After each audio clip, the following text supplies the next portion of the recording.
दोस्तों, history books हमें सिखाते हैं कि बिजनेसेस सूट बूट वाले लोग बनाते हैं, कॉन्फ्रेंस रूम्स में पावर पॉइंट प्रेजेंटेशंस के साथ।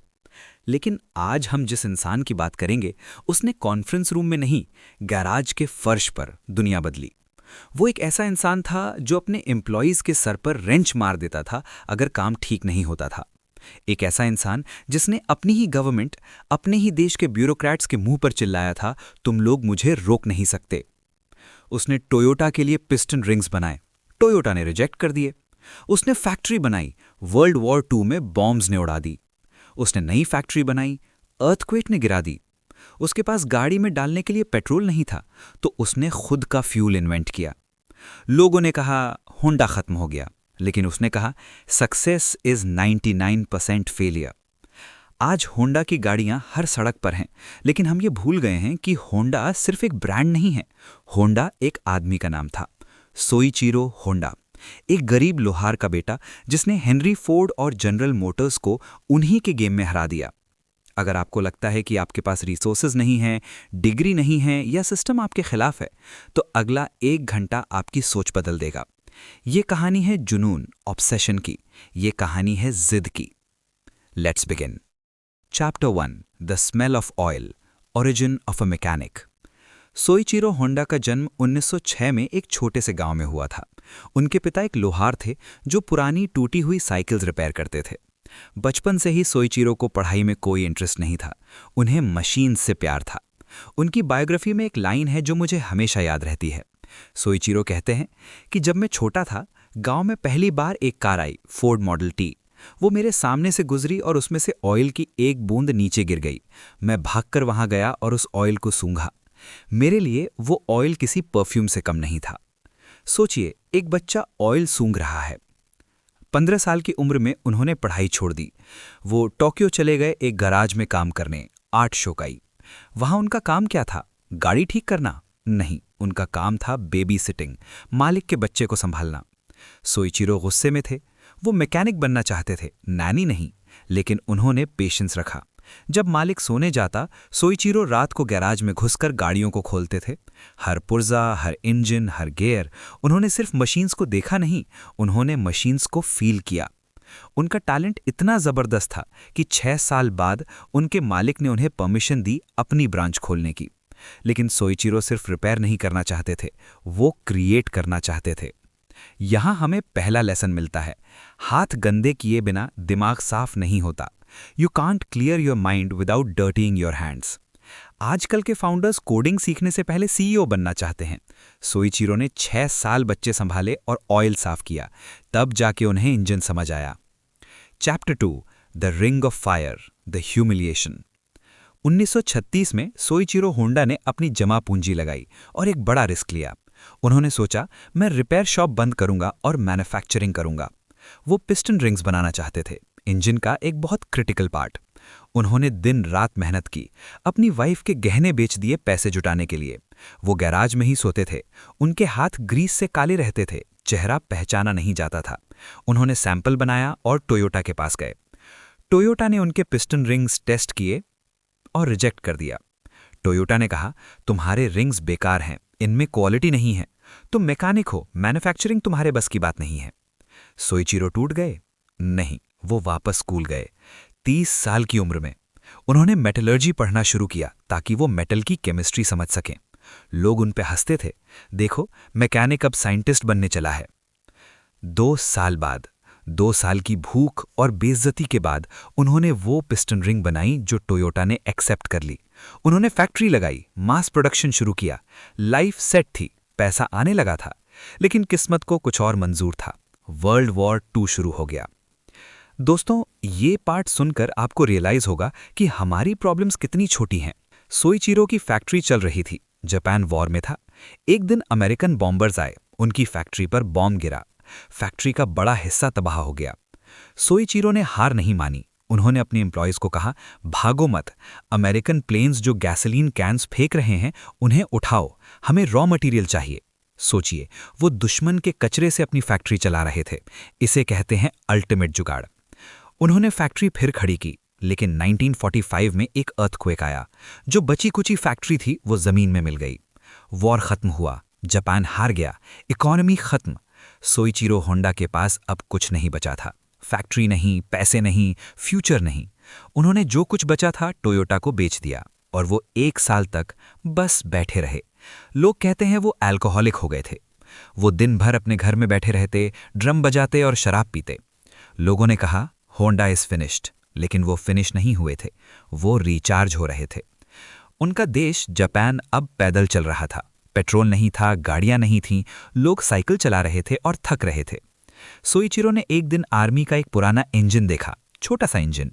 उनके दिमाग में लाइट जली। उन्होंने वो इंजन उठाया और अपनी वाइफ की साइकिल पर लगा दिया। वो दुनिया की पहली होंडा मोटरसाइकिल थी। उसका नाम उन्होंने रखा बटा बटा, क्योंकि वो आवाज करती थी, बटा बटा बटा। ये कोई हाईटेक इनोवेशन नहीं था, ये सर्वाइवल था। लेकिन पूरा जापान ये मांग रहा था, हमें भी ये साइकिल चाहिए। राख के ढेर से होंडा मोटर कंपनी का जन्म हुआ। Chapter 4, the partnership, the money and the dream. Soichiro Honda एक जीनियस इंजीनियर थे, लेकिन वो बिजनेसमैन जीरो थे। वो पैसे उड़ा देते थे, वो क्वालिटी के लिए प्रोडक्शन रोक देते थे। अगर वो अकेले रहते तो कंपनी बंद हो जाती। तब उनकी लाइफ में आया ताकेयो फुजीसावा। फुजीसावा एक बिजनेस जीनियस थे। इन दोनों की पहली मीटिंग लेजेंडरी है। फुजीसावा ने सोइचिरो से कहा, मैं तुम्हारे पैसे संभालूंगा, मैं सेल्स संभालूंगा, मैं बैंक से डील करूंगा, तुम सिर्फ इंजन बनाओ। सोइचिरो ने कहा, डन, मैं कभी बैलेंस शीट नहीं देखूंगा। और दोस्तों, 25 साल तक सोइचिरो होंडा ने कभी कंपनी के फाइनेंसेस साइन नहीं किए। उन्होंने सिर्फ प्रोडक्ट बनाया। ये दुनिया की सबसे बेहतरीन पार्टनरशिप्स में से एक है, जैसे स्टीव जॉब्स और स्टीव वोजनियाक। फुजीसावा ने सोइचिरो को एक चैलेंज दिया। फुजीसावा ने कहा, सोइचिरो, हमें सिर्फ जापान में नहीं बेचना, हमें अमेरिका जीतना है।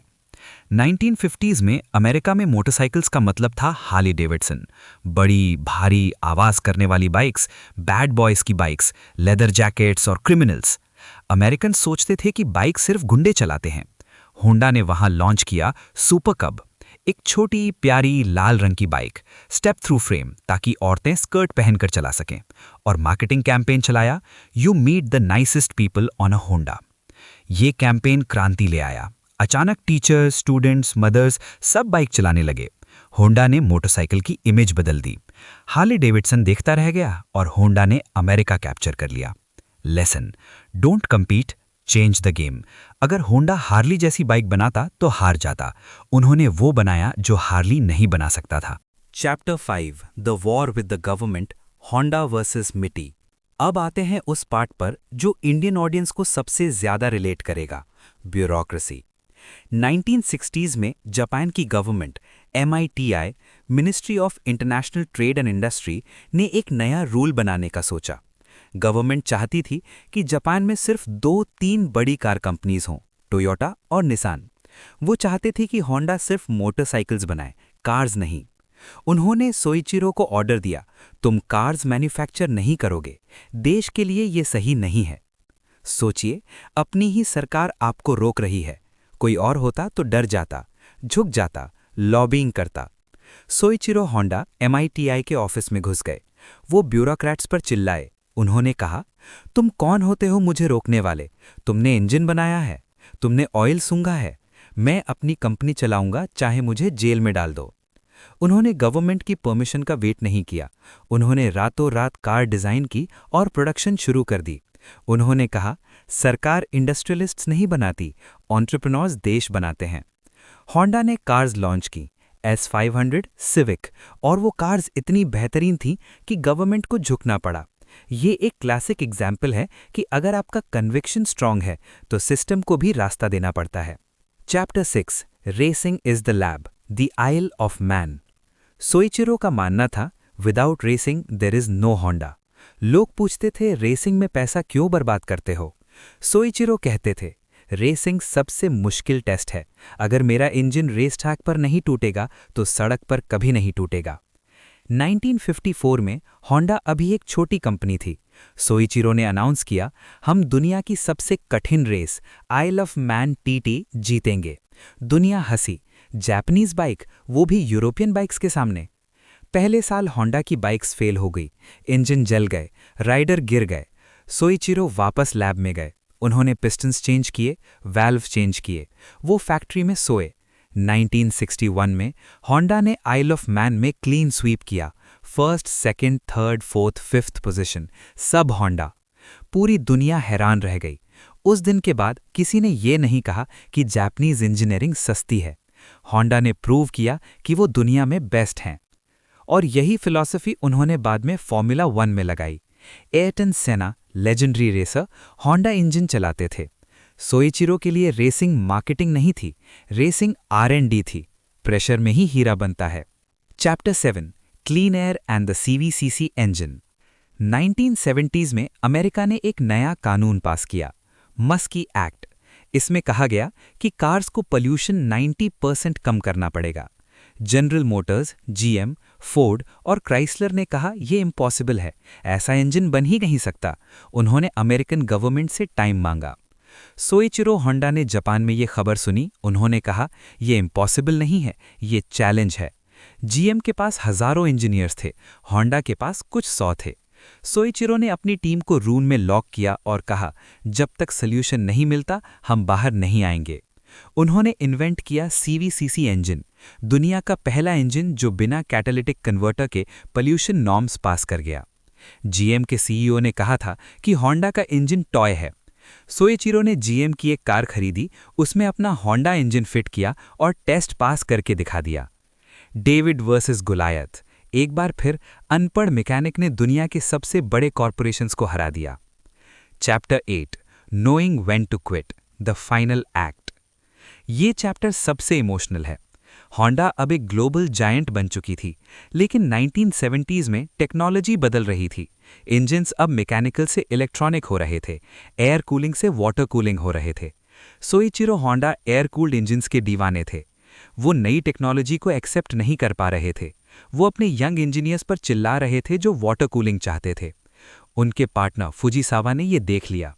फुजीसावा ने रियलाइज किया कि अब सोइचिरो कंपनी की ग्रोथ में रुकावट बन रहे हैं, वो पुराने हो गए हैं। फुजीसावा ने सोइचिरो को एक दिन ऑफिस में बुलाया और सिर्फ एक लाइन बोली, सोइचिरो, मैंने डिसाइड किया है कि मैं रिटायर हो रहा हूं। सोइचिरो समझ गए, उन्हें कुछ बोलने की जरूरत नहीं पड़ी। वो जानते थे कि फुजीसावा क्या कह रहे हैं। हमारा वक्त खत्म हो गया है, अब नई जनरेशन को आने दो। सोइचिरो ने उसी वक्त कहा, ठीक है, हम साथ आए थे, हम साथ जाएंगे। दोनों ने सेम डे रिटायर किया। और सबसे बड़ी बात, सोइचिरो ने अपने किसी भी बेटे को, किसी भी फैमिली मेंबर को कंपनी में नहीं रखा। उन्होंने कहा, होंडा फैमिली की कंपनी नहीं है, होंडा होंडा की कंपनी है। जो बेस्ट होगा वो लीड करेगा। ये सैक्रिफाइस बहुत कम फाउंडर्स कर पाते हैं। ईगो को मारना सबसे मुश्किल काम है। Conclusion, the power of dreams. तो दोस्तों, सोइचिरो होंडा की लाइफ से हमें क्या सीखने को मिलता है? Your past doesn't define you. Blacksmith का बेटा, 15 साल का मैकेनिक, बिना डिग्री वाला आदमी PhD वालों को हरा सकता है। Failure is data. बॉम्ब गिरना, अर्थक्वेक आना, गवर्नमेंट का रोकना, ये सब सिग्नल्स हैं। होंडा ने कभी विक्टिम कार्ड प्ले नहीं किया। Get your hands dirty. जब तक आप अपने प्रोडक्ट को खुद टच नहीं करोगे, खुद फील नहीं करोगे, आप इनोवेशन नहीं कर सकते। जब सोइचिरो होंडा की डेथ हुई तो उन्होंने अपनी विल में लिखा था कि मेरी कब्र पर कोई बड़ा मॉन्यूमेंट मत बनाना, मुझे जमीन के नीचे आराम से सोने दो, मैं नहीं चाहता कि मेरी वजह से किसी की कार पार्क करने में दिक्कत हो। आखिरी दम तक वो एक मैकेनिक थे जो दूसरों की प्रॉब्लम सॉल्व करना चाहते थे। आज अगर आपको लगता है कि सिस्टम आपके खिलाफ है या आप फेल हो रहे हैं, तो याद रखिए उस आदमी को जिसने राख से एम्पायर खड़ा किया। ऑयल सूंघो, रेंच उठाओ और दुनिया को गलत प्रूफ करो। रुकिए मत, कीप बिल्डिंग। जय हिंद।